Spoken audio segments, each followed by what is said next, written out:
Welcome to the Hustle Over Handout podcast, the all-American podcast about hustle, entrepreneurship, and our favorite thing, cannabis. So excited to be here today. I've been a guest on about 35 to 40 podcasts over the past 2 years with my friends here in the studio, Combustion, who got me into the podcast scene. And they said, Mike, you got to get on there. You got to start a podcast. You got to start talking to the people about entrepreneurship and cannabis. So here we are today, pilot episode 1, Hustle Over Handouts. So what is a Hustle Over Handout and what is this podcast going to be all about? We're going to talk to you about a couple things. We're going to get you all started with the tools that you need to either A, start your own business, or B, start your own business in the cannabis industry.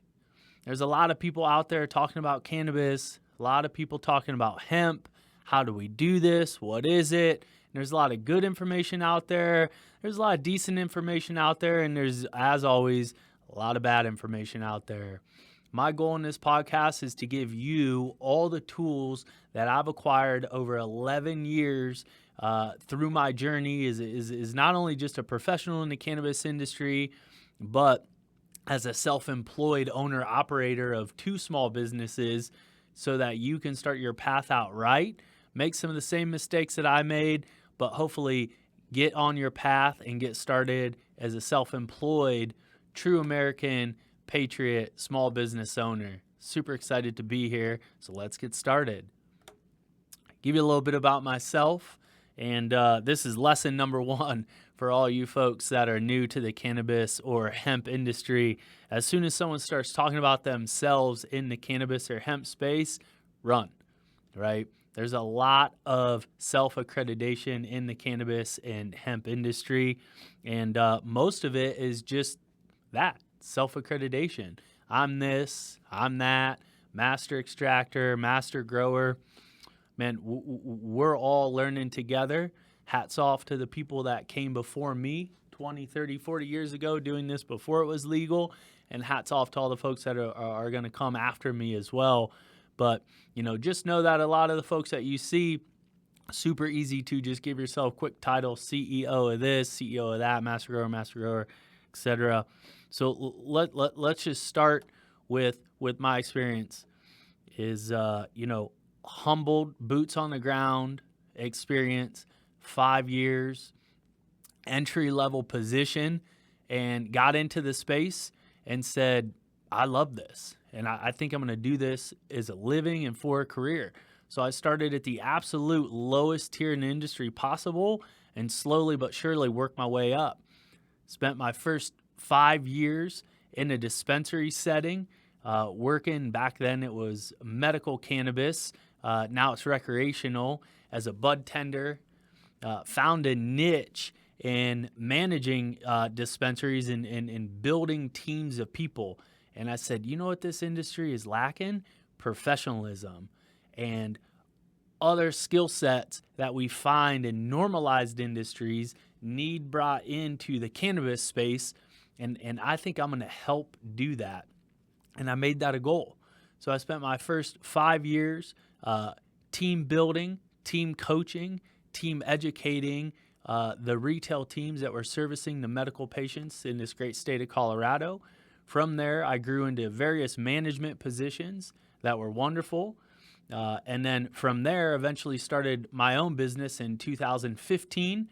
And I've been an owner-operator ever since, which sounds super fancy. And really all that's saying is as an owner-operator, you are literally in every position from cleaning the toilets at the end of the night to running the show during the day. So 11 years in the cannabis space, done a little bit of everything, haven't cultivated too much, but I have helped out in the grows, haven't extracted a whole lot, but I have helped extraction labs.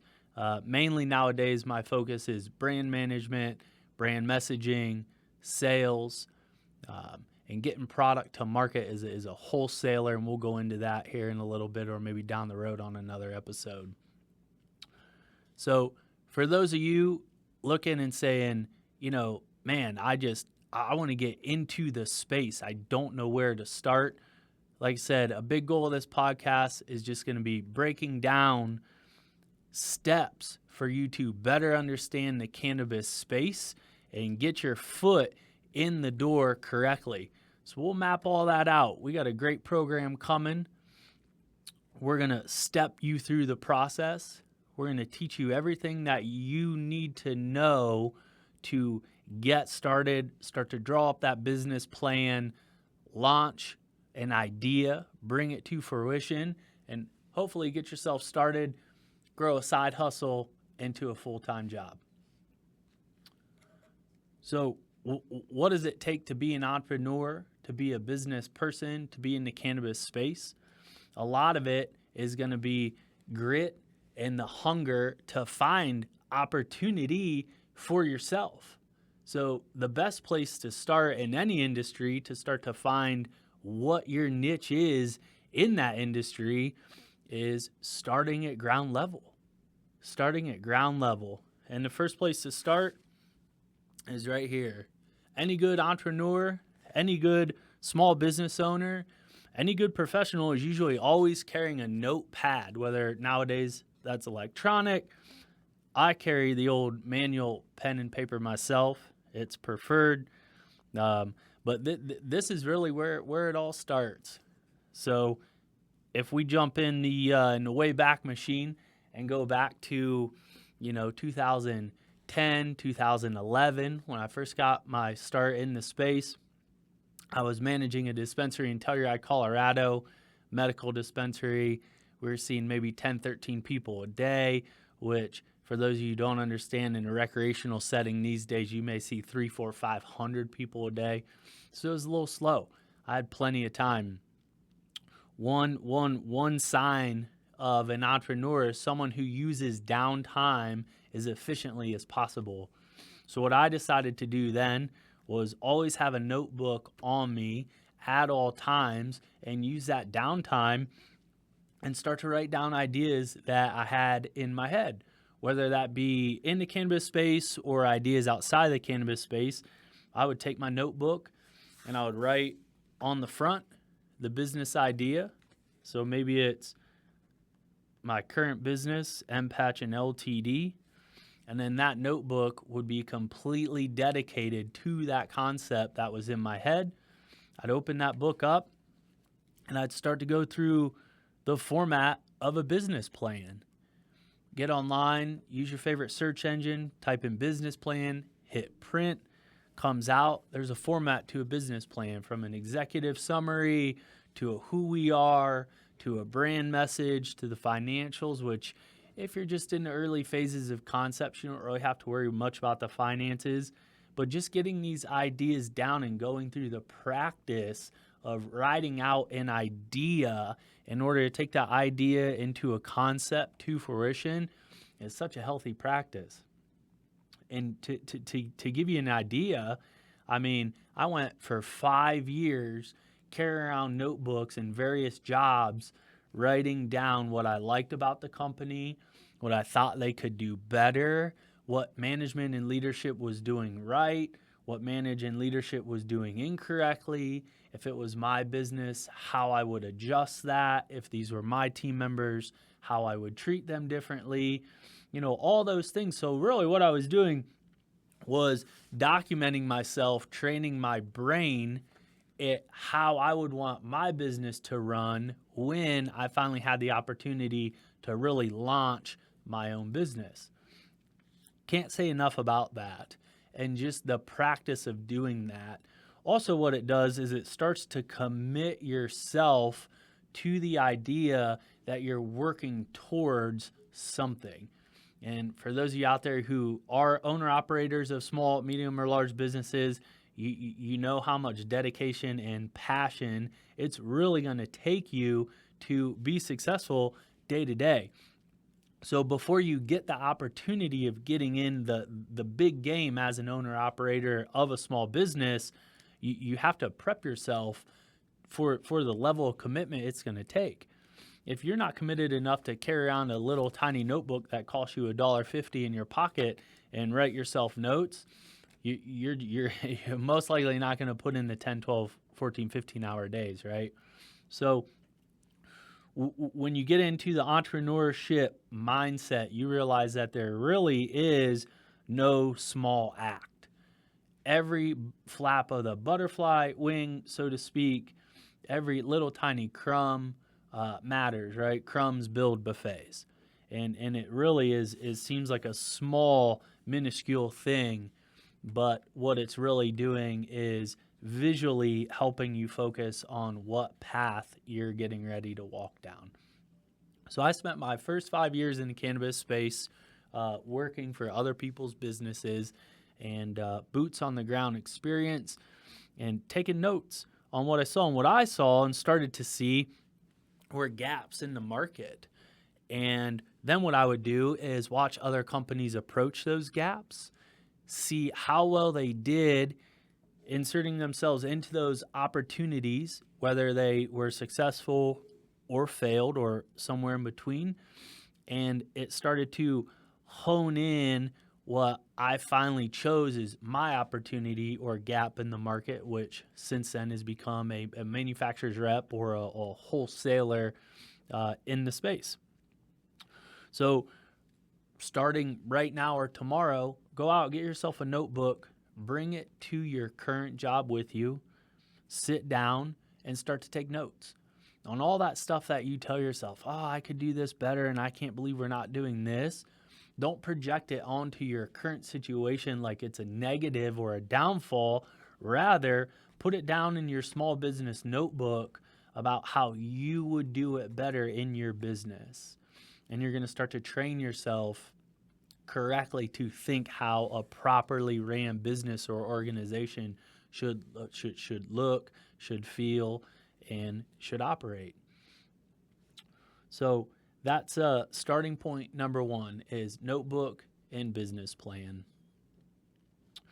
I would say step number two, for those of you that are really eager to get started, especially in the cannabis space, maybe the hemp space, but I would say mostly cannabis and possibly hemp, just depending on where you live, is go get an entry-level job in that industry that you have a desire to have a business or a small business in. Go learn on someone else's dollar. There's nothing better than being paid to learn. I made the mistake several times early on in the 2012, 13, 14, and I was so eager to have a business of my own that I would actually quit the job I was at, which at that time I was paycheck to paycheck, which many of us are or have been, and I would just go for it. And, I was single, and at the time, rent wasn't through the roof in Denver like it is now, so you could kind of afford to roll the dice and take some chances, and every single time it failed. And, I think some entrepreneurs have been able to pull that off. But for many of us, the important part is having a full-time income as you explore opportunities, especially when you're in the early phases and you're just in the discovery phase. Go get yourself a part-time job.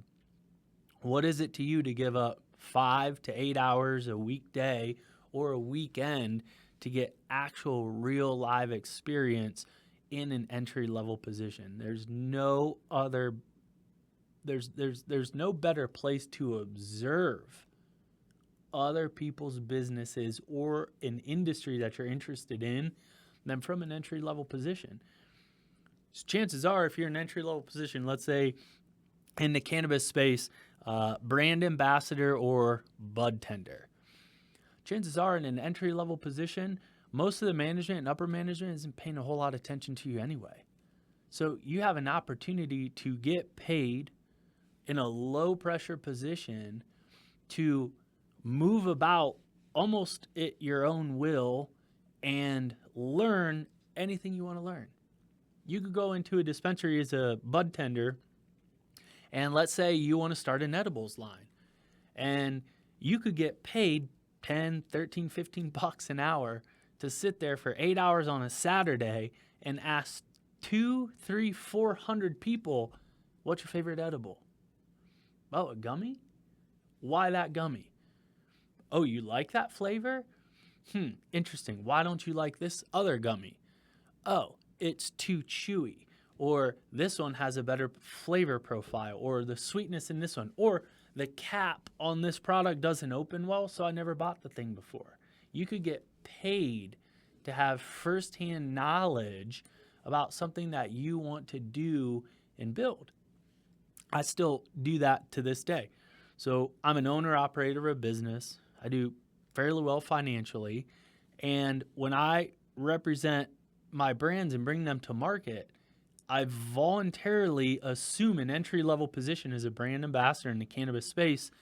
And I show up to dispensaries for 2 to 3 hour stints and with a table. And I put my little pop up, my laptop with a picture of the product.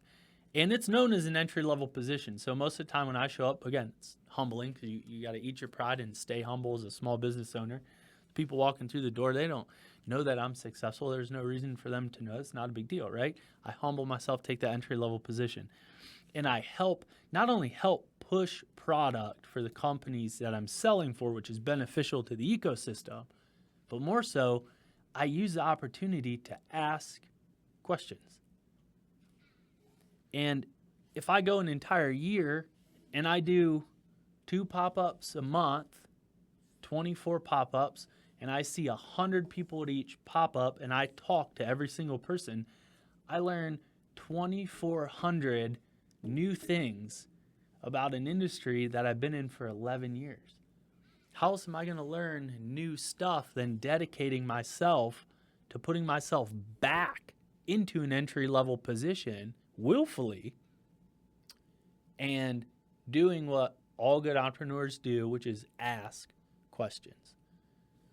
There's just absolutely nothing more valuable than taking your time and gathering knowledge, especially if the industry you're interested in, cannabis, hemp, cookies, liquor, bread, pizza, footballs, doesn't matter. Get yourself involved in that industry in a position where, again, it's not a high pressure. You're not managing the dispensary. You don't have that pressure. Your job is to stand on the sales floor and talk to people anyway. Talk to them, take notes. I bring this to every brand ambassador I do, and I write down notes. Now, when I started the hemp company, the CBD company, my brain's full of knowledge of what customers like, what they don't like. When another brand comes to me and says, hey, I really want you to bring our product to market, I could say yes or no fairly quickly and gauge opportunities because I've spoken to so many different folks. So knowledge gathering is an invaluable habit to build for people who are curious or interested and gun-ho and just ready to get out there and start cranking on their idea and bringing that idea into a concept out into reality. It's such a valuable experience. And again, you can get paid to do so. So let's back out of that a little bit and just kind of touch on, maybe a little bit about my story, and I can share a couple of fails and wins. I've already done that once or twice here. Fails, quitting your job, going all into your small business. Industries like cannabis and hemp are volatile. People think that, small business owners in general are making a ton of money hand over fist. Usually they're not, especially for the first few years. Keeping that main income allows you to build an idea into a concept, into a side hustle. And I think that's a great place to start for people. Write down in your notebook where you want to be in 10, 15, 12 years. I did, and I still do that to this day. I have a 2-year plan, a 5-year plan, a 10-year plan, and I write down notes. I will be this when I'm this, and bringing it to fruition. But focusing on that side hustle while you have your full-time hustle takes the pressure off and allows that creativity to flow so much better so you don't get stuck and in a hurry. If I had, the I had a nickel, metaphor, but man, if I had a nickel for every person I knew in the cannabis space who thought they were going to be very, very wealthy and are now very, very broke and upside down $5, $6, $8, $10 million, we'd have a stack of nickels here sitting right next to me.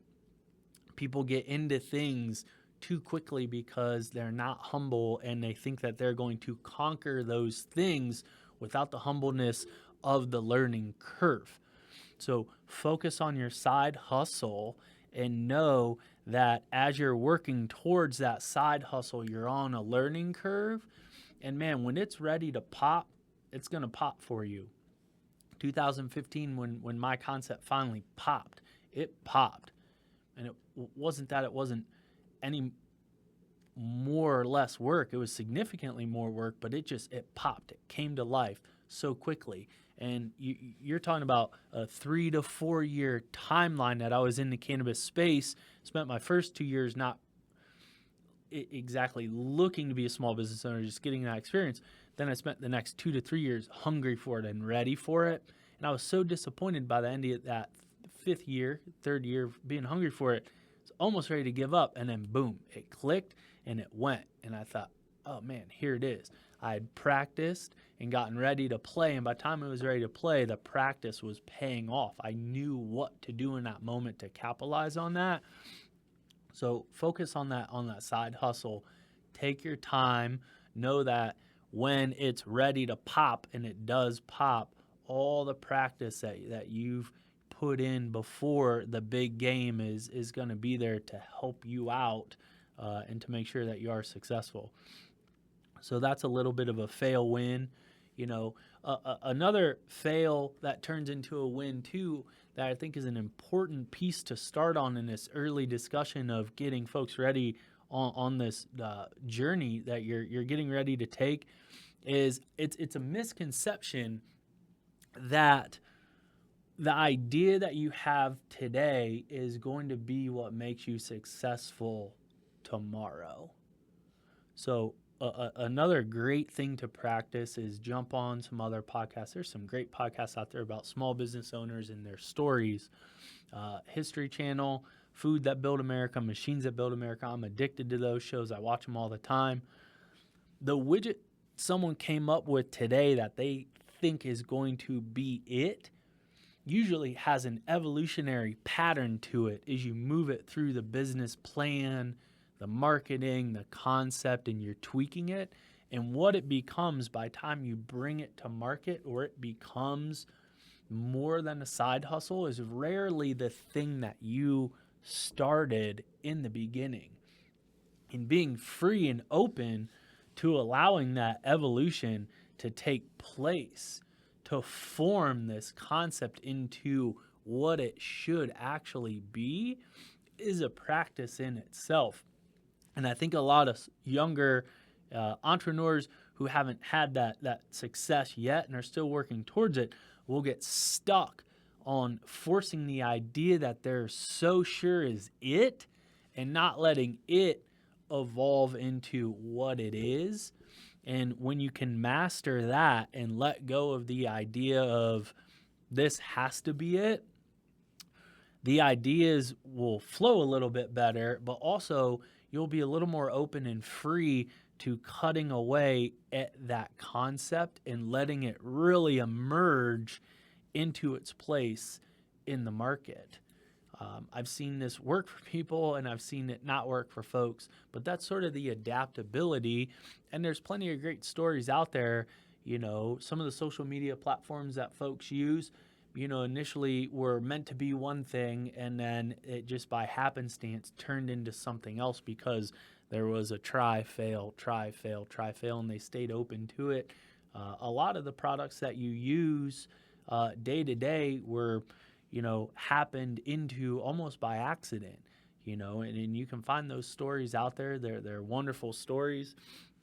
So part of the fail win lesson also is just don't worry about something failing, because it may just be shedding a skin and evolving you a step closer to what you're really trying to emerge with. So that's another quick lesson, on sort of how to start to shape your mind into this journey. The other thing too, and we'll leave y'all with this. Heroization is a hard piece for a lot of people to overcome. We look at folks today as who they've always been. And, any successful small business owner, entrepreneur was not that 10, 15, 20 years ago. So, to understand that this journey is probably a lifelong journey, and especially at the beginning until you really find your stride and find the exact passion that you're looking for.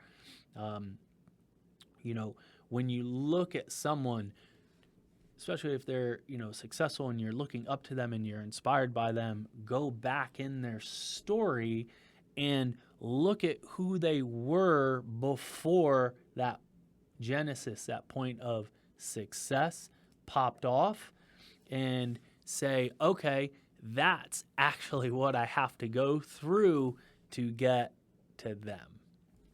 And, we all have that habit of seeing someone, with the success and the business and the finances, and you say, I want that. Go to that person or persons and talk to them and say, how did you get here? And then ask yourself, do I want that journey that it's going to take to get there? Most people have that story, and most people's stories are several years, if not decades long.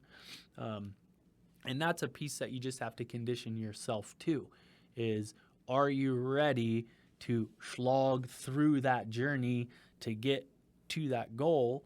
And if the answer is yes, and you start on that journey, the answer is going to have to be yes thousands of times over and over and over. And a lot of people will tell themselves no one time during that journey, and the journey ends. I had a mentor of mine tell me, you only say yes, you only say no once, but you say yes forever. And I think that's applicable. If you can tell yourself yes forever, you'll continue to chase down that journey and down that path towards that goal.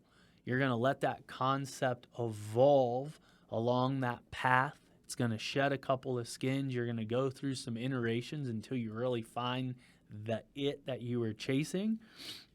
And you're going to keep telling yourself and look back and reflect on the ideas and concepts that got your brain boiling to get you to that point where you are ready to step outside that comfort zone and commit and say, you know what, today's the day that I'm going to start this journey. It's not going to come to an end tomorrow. I'm not going to find it. But if you're ready to get started, just jump on in. I don't think there's any better time than right now to start the journey. If you're super interested in cannabis, if you're super interested in hemp, which is going to be our main focus on this podcast, I don't think there's any better time. Not only is it more normalized now than it was 11 years ago when I got my start, and 10, 20, 30 years ago when others got their start, but the chances that more states come online are up there high, if we want to go for a pun. The normalization of the functionality behind cannabinoids, and we'll touch on that in a later episode, are becoming more mainstream. All the industry is really waiting for is folks like yourself to just dig in and create the new wave of products. There's never in business, you have blue oceans, which are full of opportunities, and you have red seas, which are industries that essentially are dead and almost, hard to compete in. So industrial cleaners was a red sea. Method soap was diligent enough to get themselves into one of the reddest, deadest industries in the market, and pushed a product into that. They drove a wedge into it. So if Method soap can do that in a red, dead sea, then any of you folks out there can look at the blue ocean that is cannabis and hemp, and you can get yourself inserted into this industry, into this market. Just it's there and available. It's ready for the picking. Right now, folks are finding, different ways to work their full-time jobs, which has opened up time and availability for them to tinker on side projects. The internet allows for easy ordering for different items and ingredients. There's YouTubers and rumblers out there that are giving away knowledge for free. So, instance, with the CBD company, we paid for formulas for our initial products, our tablets. I've since learned and self-taught on why those formulas work, how to operate a tablet press so we're completely self-sufficient. I want to launch more products. I don't want to use the capital to pay for those products. So I've myself gotten on the social media channels, the YouTubes, the Rumbles, and watched videos on products that we want to bring to market and learn myself. I now understand why mold inhibitors work. I understand how to emulsify oils and waters. I understand better how to build body into an effervescent tablet before the chemical reaction happens in the water. And through that knowledge set, order ingredients online, $50-$60 worth of ingredients, super easy and accessible, tinker around in my kitchen in the evenings and on the weekends. And we'll be rolling out several new products this summer with no cost to those formulas at all, outside of a couple $100 that you put into them.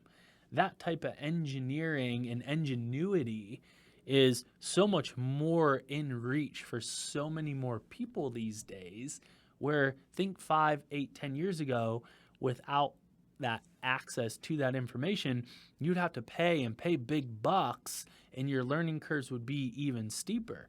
Nowadays, you can type into a search engine, why did this product mold?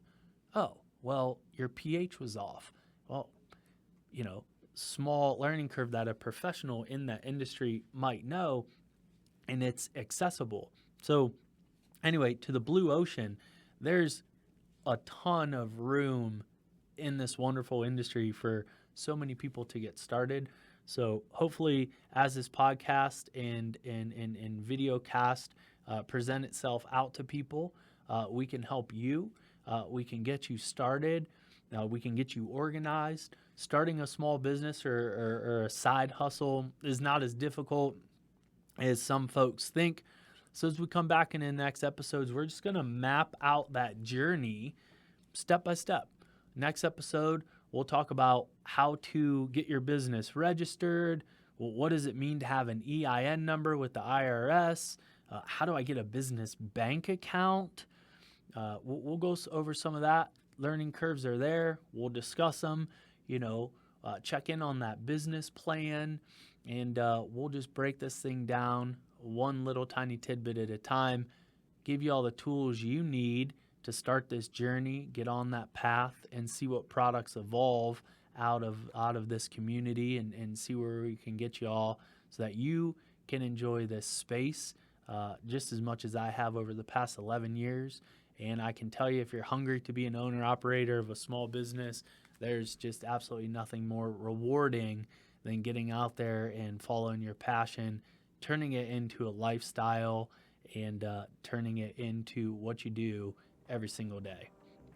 So I appreciate y'all for your time. Thank you so much. This is the Hustle Over Handout podcast, where we come together with an all-American spirit to succeed and to grow and to build ourselves up and have our own businesses and follow our passions and do what we do. Thank you so much.